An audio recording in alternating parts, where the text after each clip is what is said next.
vision, appearances is empty, but you don't grasp them as empty.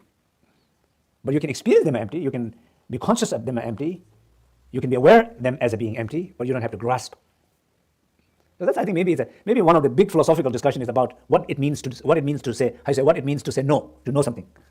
That's a big argument, and in Buddhism is like all the tenet system. There's a big discussion, big volumes and volumes. Maybe scholars, they kill each other, like this discussion about what it means to know something. Of course, they talk about knowing or not knowing something in terms of the truth. But we can even talk about knowing each other. Do you know your husband? Do you know your wife? Do you know your brother? Do you know your sister? Do you know your partner? Do you know your garden?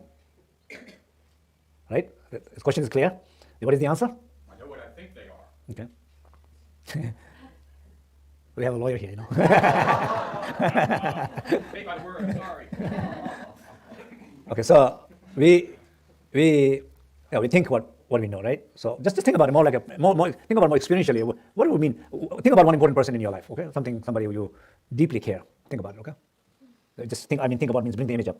Okay? Now my next question to you is, do you know that person?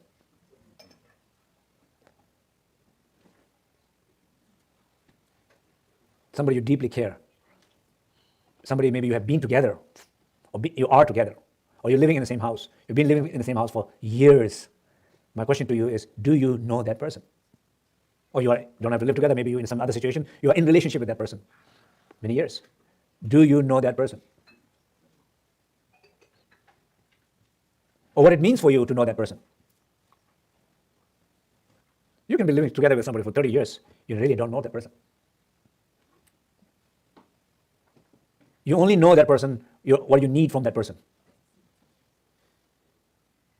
But that's your need of that person. Somebody is strong, somebody takes care of you, somebody loves you, somebody makes you laugh, somebody who you can talk with, you're in trouble. Those are your needs. So you cannot define that as somebody, right? But do you know that person? Or how do you feel when you begin to know somebody? You begin to know somebody.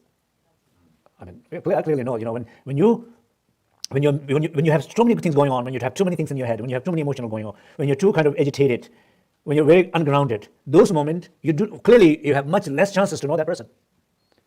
When you're still, when you're silent, when you are open, when you're being together with the person, when you're right in front of that person, when you're gazing into the other person's eye, when you're feeling that person, when you're trying to connect with that person through that silence, when you're you're like a space, or you're like a mirror, you're allowing to appear what it is.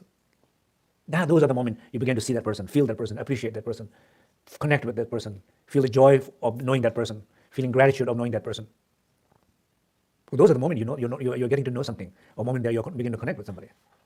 It's true or not, right? It's true. But the big question is how often those moments happens. That's sad.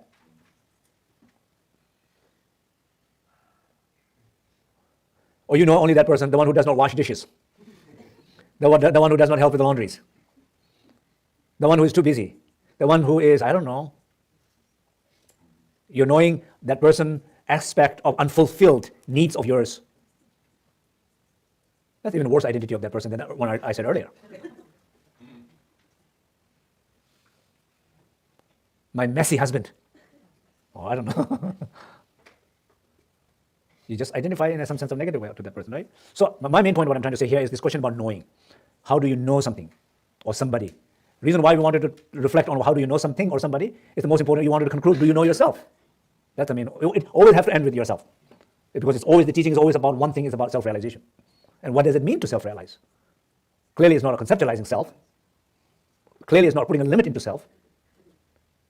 Seeing this infinite possibility in the self.